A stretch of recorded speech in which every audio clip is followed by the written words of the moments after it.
Permisi Bu. Oh iya Bu, silakan duduk Bu. Sebelumnya dengan Ibu siapa dan keluhannya apa ya?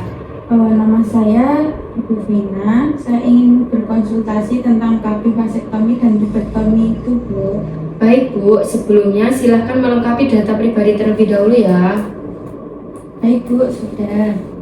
Sebelumnya apakah Ibu sudah pernah melakukan KB? Sudah Bu, dan anak saya sudah 4, tapi saya pernah mendengar mengenai KB yang permanen itu. Katanya sih harus pakai operasi dan dilakukan oleh suami istri. Saya ingin tahu mengenai KB itu Bu. Oh baik, itu KB vasektomi Bu dan tubektomi. Bisa disebut juga KB non-hormonal. Untuk pengertian tubektomi yaitu prosedur bedah sukarela untuk menghentikan kesuburan dengan menyumbat atau memotong kedua saluran telur atau tuba falopi. Kalau untuk vasektomi itu yang biasa dilakukan pada laki-laki yaitu prosedur pembedahan yang dilakukan pada vas deferens, yaitu saluran yang membawa sperma dari testis ke penis, dipotong atau disumbat. Ada juga riwayat medis yang mempengaruhi pelaksanaan operasi Bu, yaitu seperti riwayat penyakit paru-paru, seperti asma atau bronkitis, riwayat penyakit infeksi pelvis, seperti post-operasi abdomen pelvis, riwayat alergi, riwayat DM, obesitas. Vasektomi atau sterilisasi pria adalah salah satu jenis alat kontrasepsi yang paling efektif dengan kemungkinan hampir 100% bisa mencegah kehamilan. Oh baik Bu, untuk syaratnya itu apa saja ya Bu?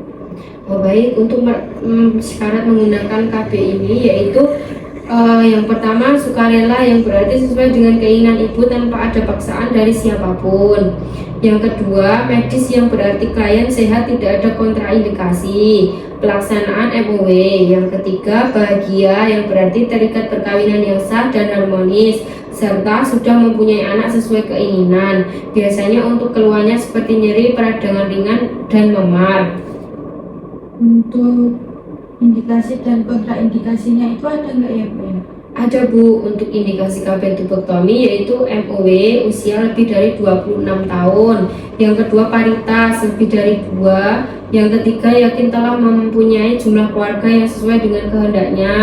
Keempat memahami prosedur, sukarela dan setuju. Yang terakhir bila terjadi kehamilan akan menimbulkan resiko yang serius. Kalau untuk kontraindikasinya bisa hamil. Yang kedua perdarahan pervaginam yang tidak diketahui penyebabnya. Yang ketiga infeksi sistemik atau infeksi pelvis. Kemudian yang keempat kurang mantap untuk melakukan operasi tubektomi atau MOW. Yang terakhir kurang pasti mengenai keinginan untuk fertilitas di masa depan Bu. Baik Bu, saya paham. Apakah nanti saya dan suami saya ada larangan untuk berhubungan seksual selama beberapa hari Bu? Boleh bersenggama sesudah tidak merasa sakit hari kedua sampai ketiga Bu. Namun untuk mencegah kehamilan, Bapak disarankan memakai kondom atau Ibu bisa menggunakan kontrasepsi lain selama 3 bulan atau sampai ejakulasi 15-20 kali. Selanjutnya Bapak dianjurkan periksa semen 3 bulan pasca vasektomi atau sesudah 15-20 kali ejakulasi, dan Bapak dianjurkan untuk melakukan kunjungan ulang 1 minggu berikutnya. Baik Bu, akan saya usahakan untuk anjurannya. Kalau untuk keuntungan dan kerugiannya itu apa saja ya? Untuk keuntungannya yang pertama sangat efektif, yang kedua bersifat permanen, yang ketiga tidak mempengaruhi produksi ASI, kemudian tidak ada efek samping dalam jangka panjang, dan tidak ada perubahan dalam fungsi seksual. Yang selanjutnya bebas dari efek samping hormonal, kemudian tidak menaikkan risiko PRP. Kalau untuk kerugiannya, yang pertama tidak dapat dipulihkan kembali, yang kedua klien dapat menyesal kemudian hari, yang ketiga ada rasa sakit atau tidak nyaman setelah tindakan. Kemudian harus dilakukan oleh dokter spesialis bedah, ginekologi atau dokter yang terlatih. Kemudian yang terakhir tidak melindungi terhadap PMS. Lumayan banyak juga ya Ibu. Kalau untuk mekanisme kerja dan waktu pelaksanaannya itu gimana ya Bu? Kalau mekanisme kerjanya itu seperti menutup atau oklusi tuba falopi dengan mengikat dan memotong atau memasang cincin sehingga spermatozoa tidak dapat bertemu dengan ovum.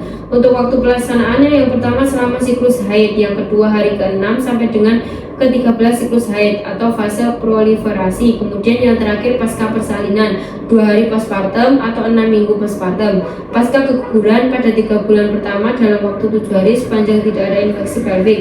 Kurang lebih seperti itu, Bu. Apakah ada yang belum paham? Sudah cukup jelas, Bu. Akan saya jalankan dengan baik dengan suami saya nanti, Bu. Baik, Bu. Semoga lancar dan tidak ada hal yang tidak diinginkan ya, Bu. Iya, Bu. Semoga ya. Kalau begitu saya pamit ya, Bu ya. Baik, Bu. Terima kasih.